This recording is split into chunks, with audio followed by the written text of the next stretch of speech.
Wyn and I want to express our gratitude for every one of our listeners. Thank you for being a part of this podcast and sharing this space with us each week. We are now offering an opportunity to work with Wyn or myself individually in a deeper look towards what's true about life and who you really are. If you'd like to know more, email me or Wyn for more details. In a 3-day dive under the noise, anything is possible. Let's find out. Now onto the podcast. Welcome. This podcast is an exploration into being human and what's possible when there's less attention on the noise in our heads. Warning. While listening to this broadcast, you may experience moments of deep peace, sighs of relief, personal insights, or long stretches of dead air. Do not be afraid. This is normal. Under the Noise with Wyn Morgan and Kate Roberts. Welcome to this week's Under the Noise with me, Wyn Morgan, and my wonderful co-host, Kate Roberts. Hello, Kate. Hey, Wyn. How you doing? I'm well. I'm very well. How about you? Good. I'm well, too. And there's no but to that. And there's no however or anything. I am well. Thank you very much. I can hear somebody saying, geez, Wyn not complaining at the beginning. This is interesting. Normally got something to complain about. Today I don't.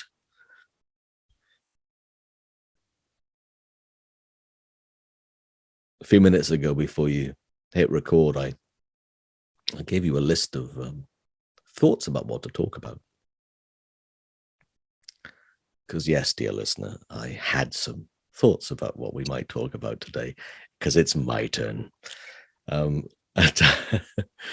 So during the last week, I wrote down a number of themes that I've come up with in my work with clients, either group trainings with corporates or one-to-ones.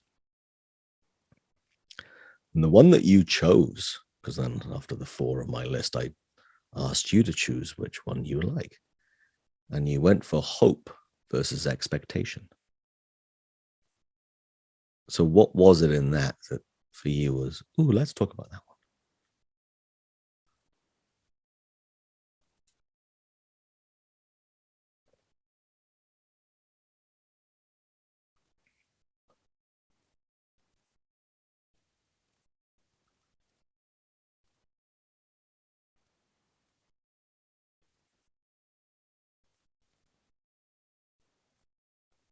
Because I get a sense, honestly, that I'm not sure what I think about hope. I have no idea. I hope you do soon. I hope you do soon. That was just a terrible joke. That was super bad. But that's okay. Honestly, I don't really know. And I guess that's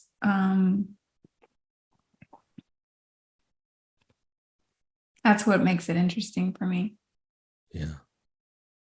And recently I've heard a friend that I was talking to say, I'm afraid to hope.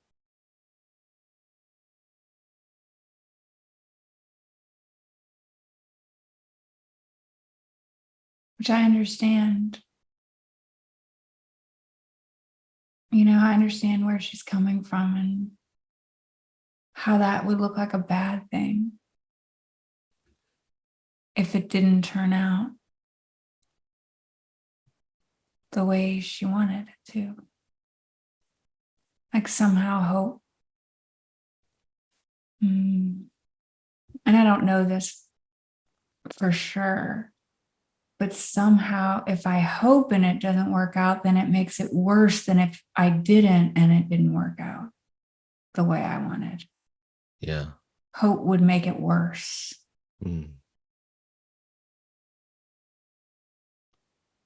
And I think that feels really real and true for her right now. And painful. But for me personally, I don't know.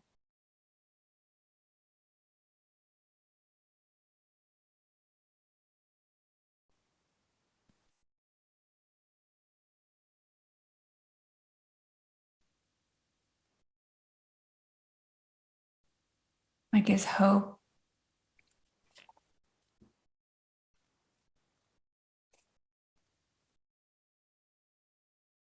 this comforting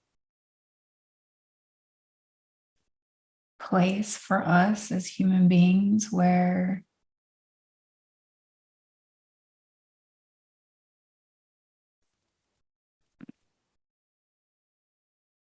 we take our preferences and put them out there? You know, our preferences of how things should work or how people should be or what life should be like. Do we, like, is hope one of those things where we put our personal preferences out there, right? I don't know. I don't know either. Or, and some people see hope not always as a bad thing, but as that, like, as long as I have hope, I have something that keeps me going. Yeah. And it's very real in that sense to them. Hope.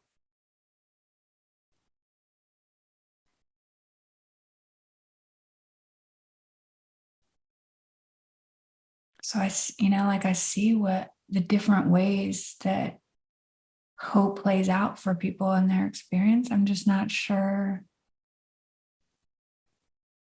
how it plays out in my own experience. Yeah. What about you, Wyn? How do you see hope? The challenging thing with this is that because we're playing with our own understanding and definition of a word, Right. then it can be really fluid. Sure. Because a lot of what I heard you describe was what I would call expectation. Interesting. Versus hope being more like the last thing that you mentioned. So general feeling of hopeful. Don't know exactly how things are going to turn out. Don't know when. But there's the feeling of hopefulness. Another way of saying that would be optimism. But not blind optimism with this will happen here and then this and this will be the way that it works out, because that's the solidity that in my mind is what turns hope into expectation, is solidity. There's a fixed, this is how they will be, this is how it will play out, and this is when things need to happen. So it's like it has firm metrics or timings and certain things around it, as opposed to hope is the direction.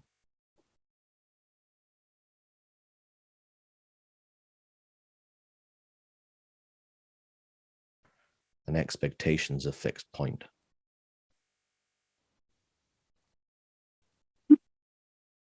But I've made that totally up right now. Okay. I guess, aren't we all doing that? Yeah.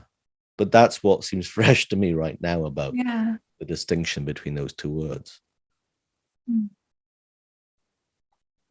Now, the reason that this came up, I was talking with someone who's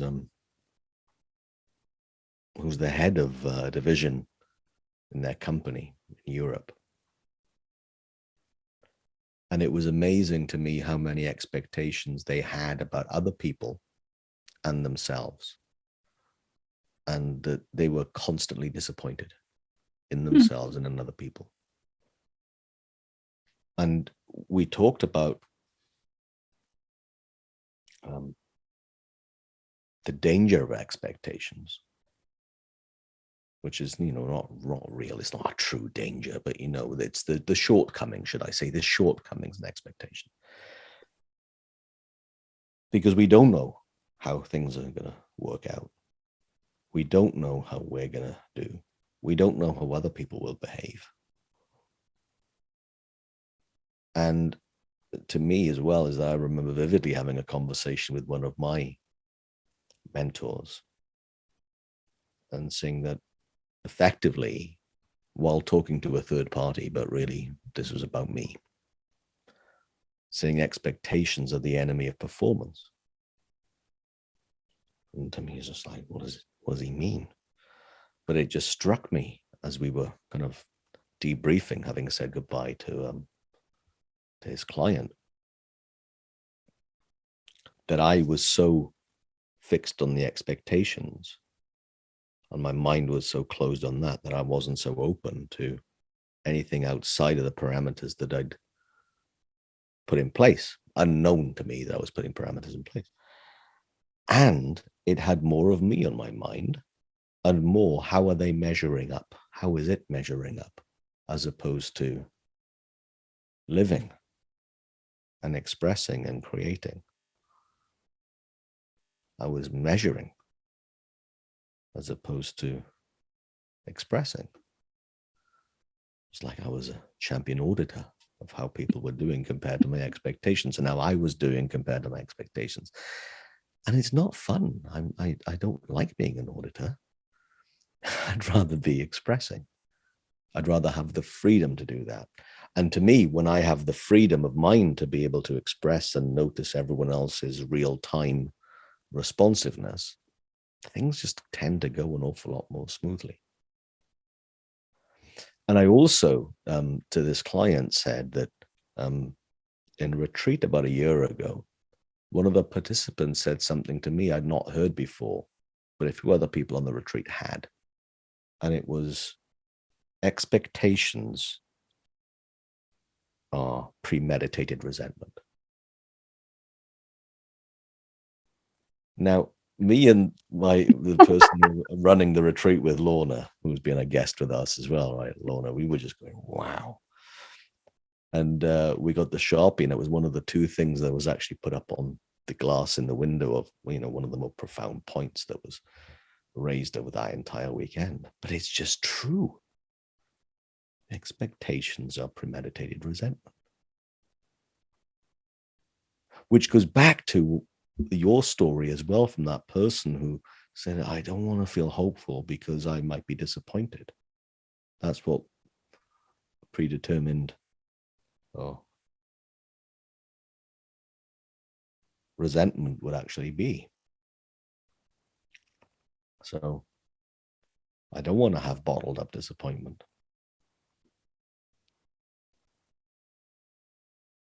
And put expectations on me. Yeah, but, it was almost like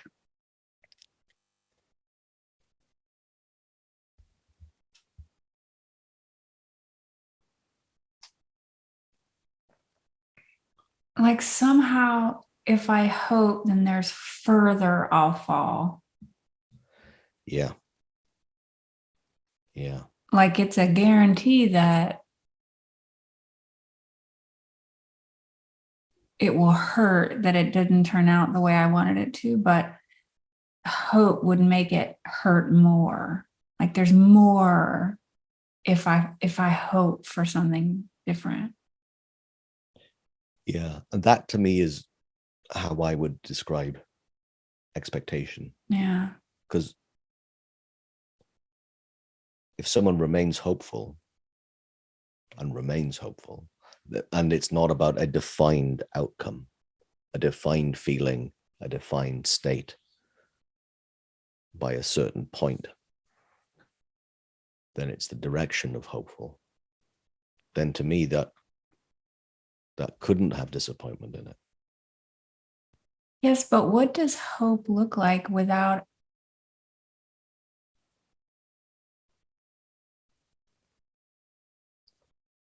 Okay, so what does hope look like without an idea on the other end of what you're hoping for? Like if there's no attachment to how it's, like what happens as a result of this hope, like if there's no object for the hope, what does hope look like? The feeling. The feeling of hopeful, without there being a target, without there being a line in the sand, without there being a defined outcome, and certainly no attachment. Because there can't be an attachment to something that doesn't have a defined outcome. It's a really difficult one to explain, but I don't know. I can feel the feeling of hopeful, the feeling of hope. And I can feel the difference between that and an expectation, which is solidified about a thing. I can feel the difference in that. And thankfully, even though it might not make any sense right now, the person I was talking to who ran that division totally got it.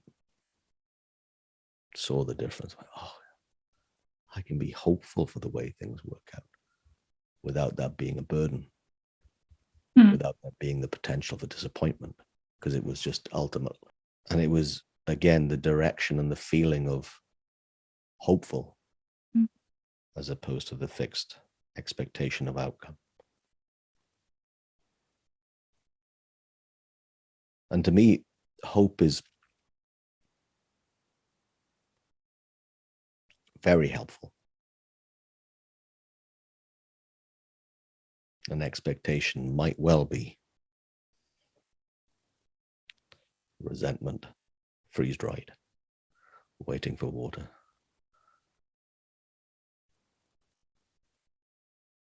Predetermined resentment. But anyway, that's just what I think.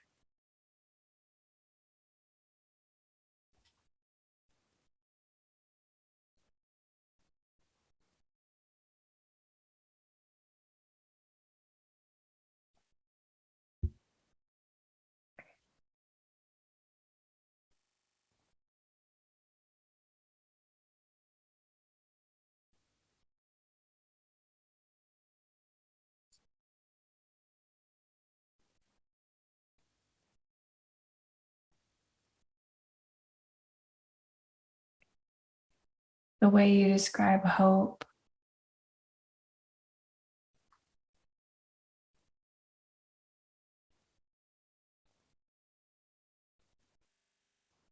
sounds like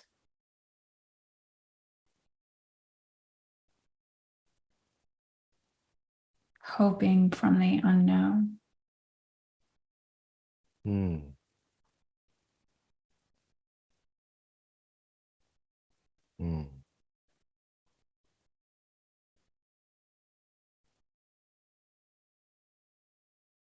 Like the unknown future of how things will play out under the noise of our personal preferences. So if you were hoping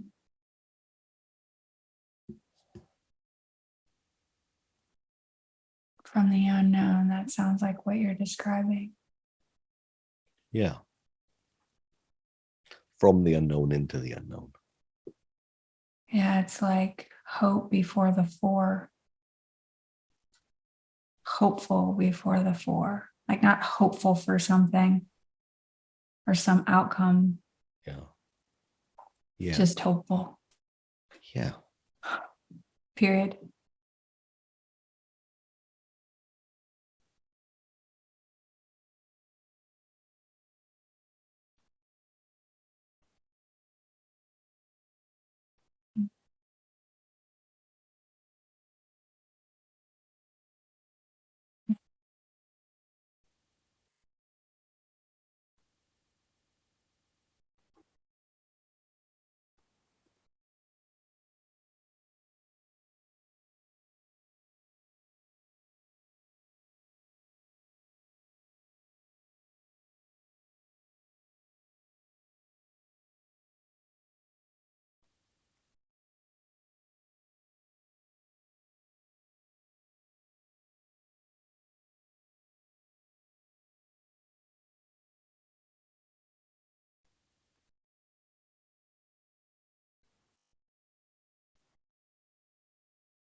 someone who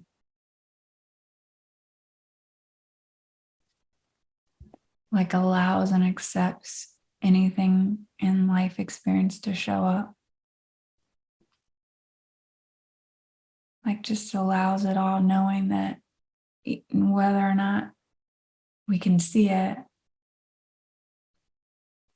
that it's ultimately for us. Right? Mm. I wonder what that person would think about hope.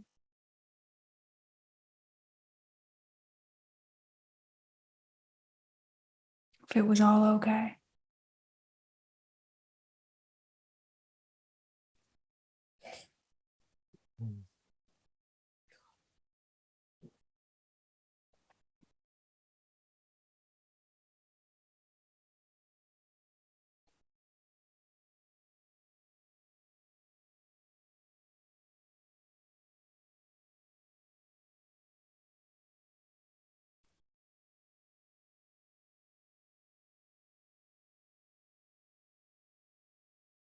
I wonder.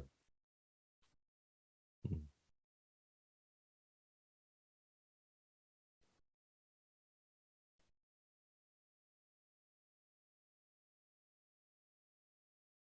There's a part of me that says, I hope I remember the truth of that.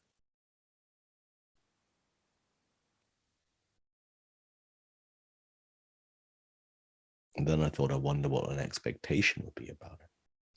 And then I got really into my head and I thought, yeah, I don't want to get into my head about it. I don't want to keep trying to figure everything out to have a right answer. A right cognitive answer that explains things in neat boxes. I don't think life works that way. In need boxes? Yeah, I don't think it does. Like words, for example, there's a specific delineation between them, between different things. It's just like,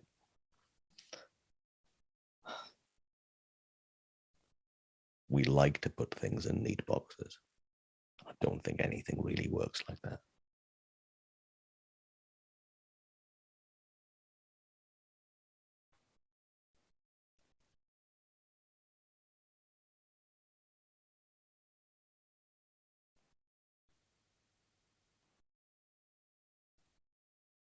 Let's put a tree in a box. Let's put a flower in a box. And geez, it kills it. Kills its natural Then what did it feel like? aliveness. What, putting things in boxes? No. What would it feel like? Thinking about my question, my wondering, that if everything is okay and it's all for us, Yeah. Well, would a expansive. person who like really knows that, would they hope? Or what would hope look like to them? Like, what does that feel like to you when I say it out loud? Well, here's what I know. I ain't qualified to answer that. I'm pretty sure we're not qualified to answer any of this. Because most of the time, I don't know that's, I don't see things like that most of the time. Now, I know it's true, but I forget. But at the same time, what came into my mind then was I wonder if hope becomes null and void. If everything's golden, it's like, to me, then they're already enlightened.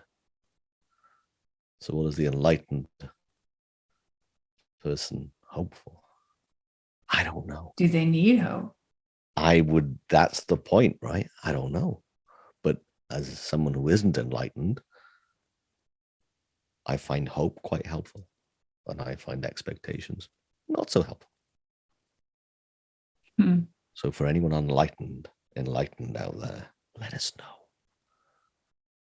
Let us know if hope is helpful if you're enlightened.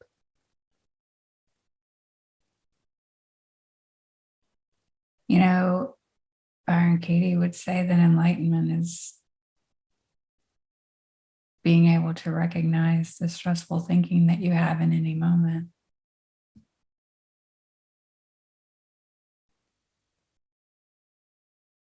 I think you're more enlightened than you think, Wyn.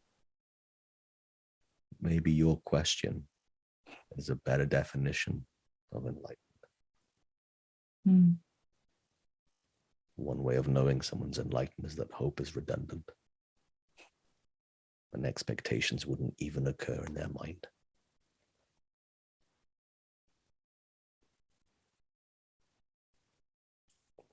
Maybe you could trump Wyn Kate, dare I say it, in that definition of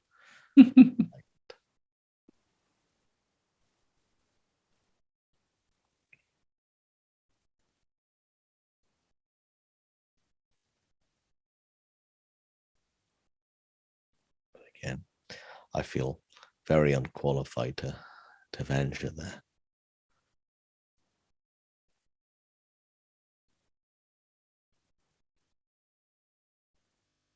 I can meander and ponder, but I don't know.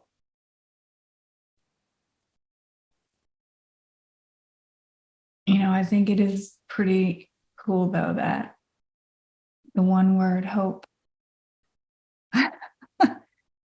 we can put so many individual definitions and perspectives around that one word. Hope is bad. Hope is good. Hope is non-existent. Not required if you're enlightened. Yeah, we could put so many different words in it.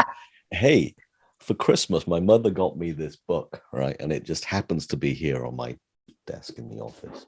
Dust it off, Wyn. Dust it off. Well, there was one flake on it from the wrap I had for lunch. Right? It's the Emotional Dictionary. Now, are we looking up hope? I'm going to look it up in a second. But it says that the Emotional Dictionary, it's not a book that has a feeling, right? It's not that kind of thing. It's just like, oh, this book is crying, or this book is now laughing.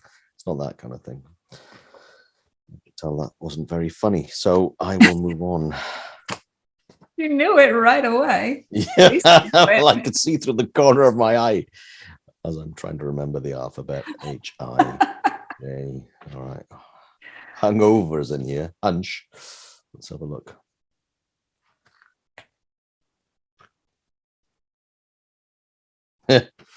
After all that, it ain't in there. So I know. In the Emotional Dictionary? Oh, yeah.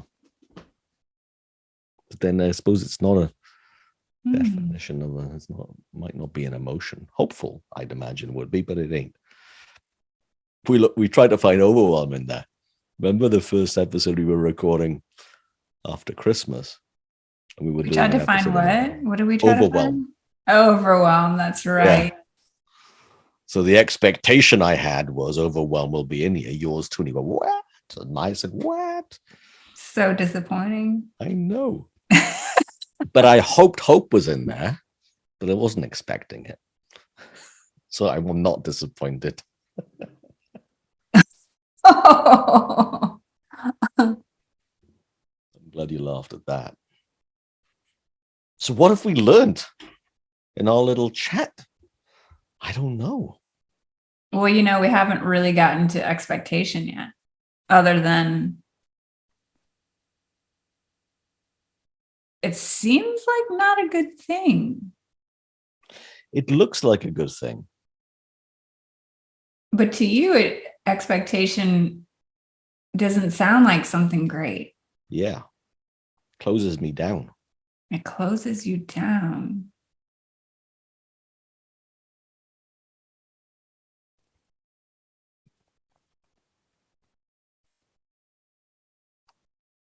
It makes me less mentally free. What if you expected everything to be for you, even if it looks bad? You expected to be surprised by life. You expected to be cared for and held. I'm disappointed. The sun keeps coming up in the same place, so it keeps rising in the I'm just saying.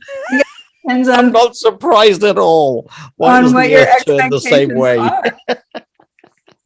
Maybe we need to talk about your expectations of life. Yeah, well, I'm glad I don't have them. For those listening, he's lying. I have less and less expectations. Yeah. Since my then mentor said that going back 5 years ago, and it was just like, oh, I've got expectations everywhere. Mm. Lower the bar, he said. Lower the bar about you, lower the bar about other people, lower the bar about everything, and see what happens. Mm. Oh, it's so much better without them. Believe me.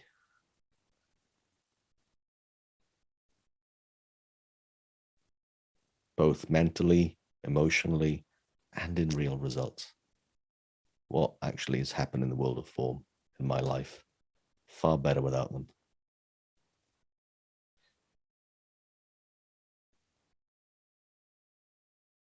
From, to put specifics about what I'd want, how things should play out, because there's just some shoulds in there about expectations, and it takes the spirit of hope and sucks the life out of it. That's one way I would describe it right now, the difference between hope and expectation.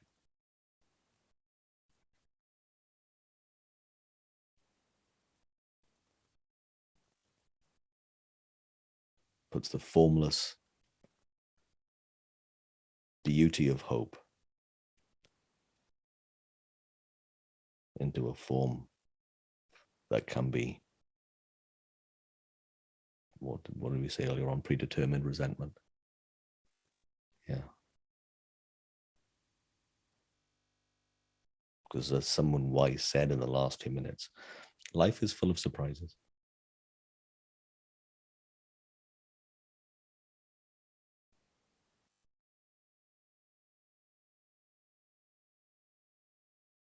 But I love the spirit of hope.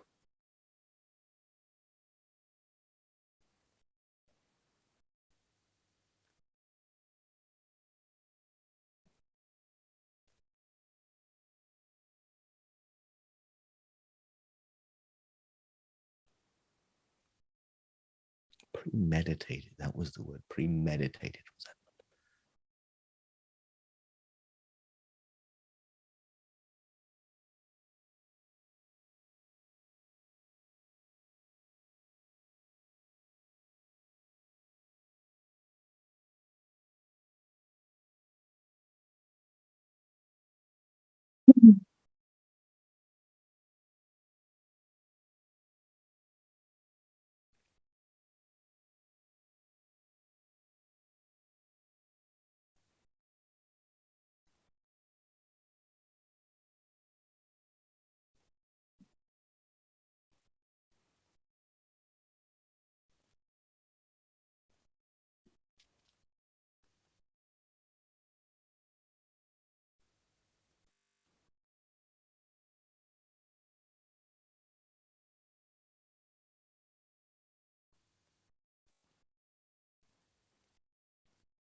Interesting.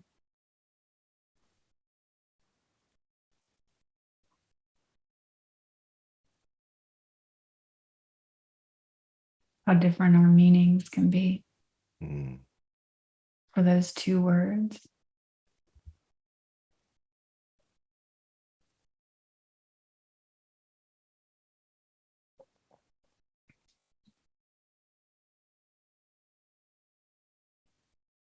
It It reminded me of something I was reading. I think it was yesterday. Going back to Byron Katie, is that she was talking about how this is not an exact quote, but she expects people to give as much as they give.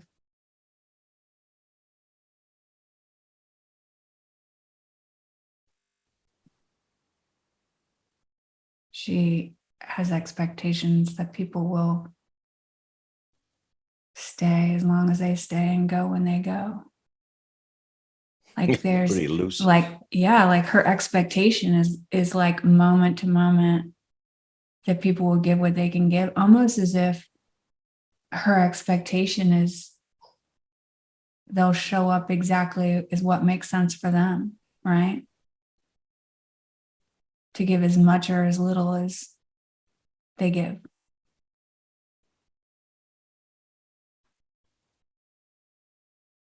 And however long they stay in her life, all of that. And there's such a freedom. Yeah. In that expectation is, hey, I just expect you to show up as you. Yeah. and that has struck something for me where it's almost clarified,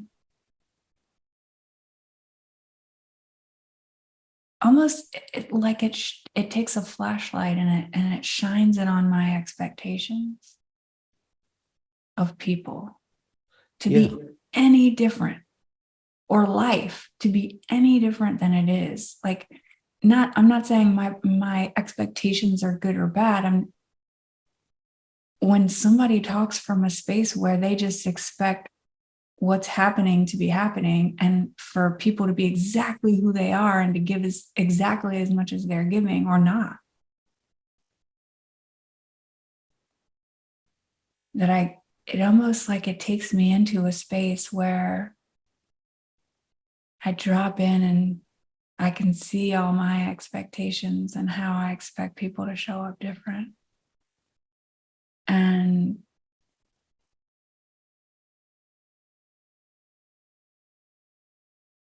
that version of expectation is freedom, like ultimate freedom.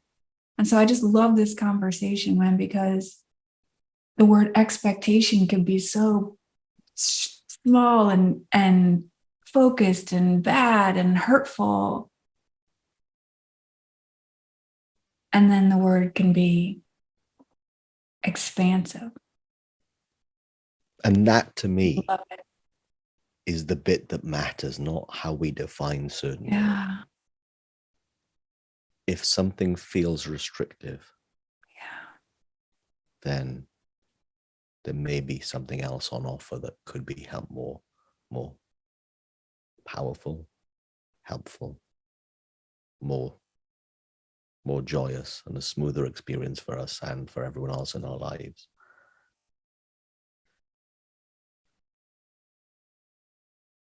Because what I love about what you just described about those expectations, that there wasn't any. I expect what is what is. And there's nothing about the next moment there. So absolute freedom. And to me, when I was first exploring that for myself, I thought I wouldn't do as well if I gave myself that freedom. Turns out I was wrong. I thought I had to be on my case, that me putting boundaries and solid expectations about me would keep me on the straight and narrow, do better, be more productive. All it did was put more mental load on me. And I was measuring myself about, 20 times a day, about measures that I'd made up. So I made up the measures and measured myself against the things I made up, and how much of that mental activity was about how Wyn's doing. Wyn does great when he's not got himself on his mind. A lot better. Because, to what you just said is when I just show up free, mentally free, life's sweeter, and I tend to do better. Tend to have more presence. I'm far more likable when my attention's on someone else than on my own neuroses. I listen better. I have more love to share because I'm not beating myself while I'm trying to love somebody else, which is a difficult equation to have going on in one person. It's a heck of a thing to see.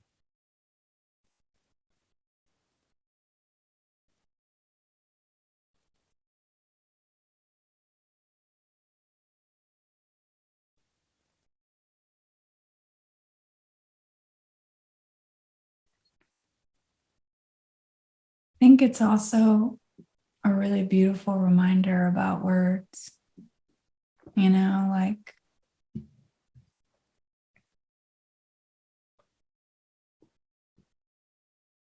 We do a podcast and we toss around a bunch of words. That's what we do, and it's fun for us, and the conversation is really, I think, enjoyable for us and the people that listen. But I think words can only take us so far. And I think the feeling takes us the rest of the way. That's a great reminder. Yeah.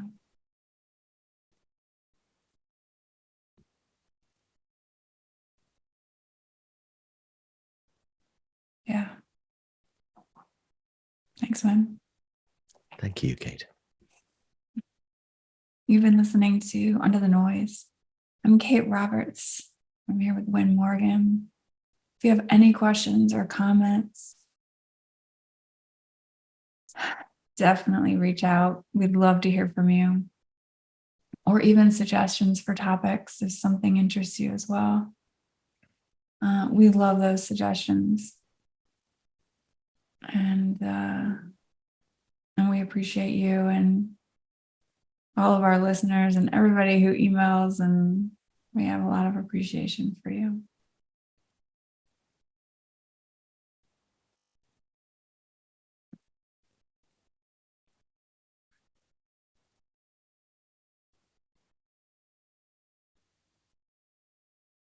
I also want to put out there too that these conversations are interesting to us. But if you are someone who's going through something and hope is what you've got, yeah, you hang on to that. Have a great week. Thanks for joining us. We'd love for you to subscribe, rate, and review. If you have a topic or question that you'd like us to chat about, email Wyn or Kate at wyn@winning.co.uk and Kate at katerobertscoaching.com. Until then, enjoy what's possible under the noise.